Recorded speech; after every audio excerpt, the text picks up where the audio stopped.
If you look at the state of the Western Conference, it's incredibly tight right now. I don't think in my 3.5 years of being here, I've seen so many of the top teams so close together. Yeah. Have you? And if No. why do you think that so many teams are so well matched this year? Yeah, it is. As for the neutrals, it's fantastic. You know, effectively 6 teams tied for first or sixth, depending on how you look at it. It's as an owner, as someone involved day to day, it's agony because there is such parity and there's such quality in the West. You know, the East is certainly improving, but I think it would be hard to say that it's up there with the West at this point. And it appears that teams in the West are continuing to invest and improve those rosters. So it.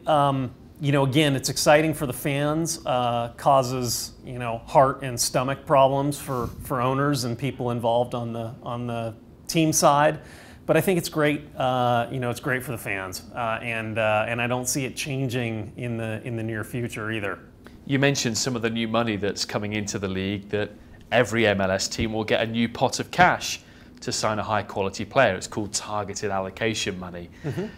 Is there an appetite to go out and use that now with the league saying if teams don't use that pot of cash, down the road you'll lose it? Yeah, very much so. I think that the possibility of losing it is probably not there because there will be some time to use it and teams will. That said, absolutely a very large appetite for doing some things here. The transfer window is open through the 6th of August.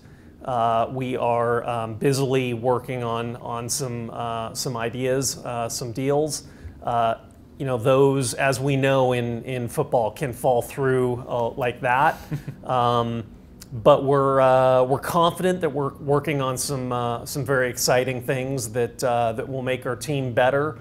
And address some of the issues that you're talking about, which are that, you know, if a player, a Clint or an Oba, is off the field, we need to be able to score goals and entertain our fans. And we think we might be working on some things that could address that.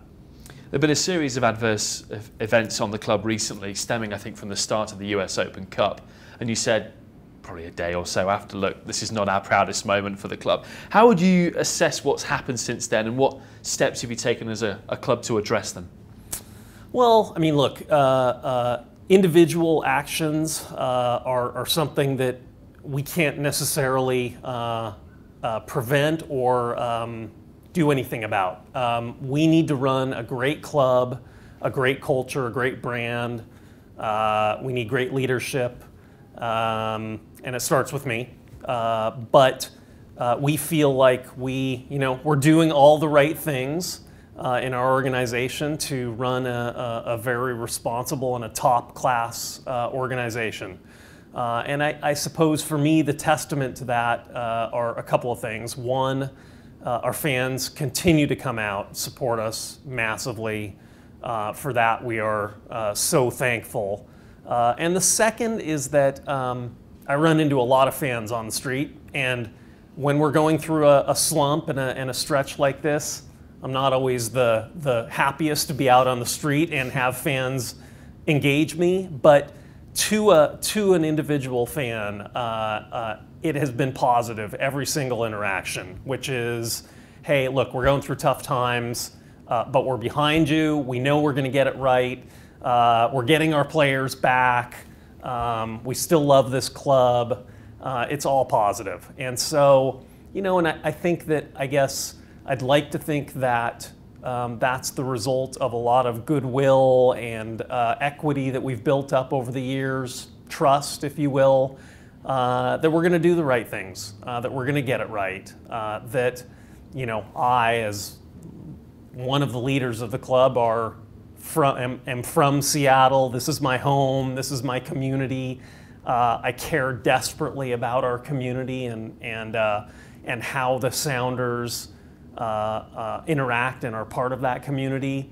And so, you know, we're going to do everything in our power to make sure that we're doing right by the fans and have an organization that the community is proud of.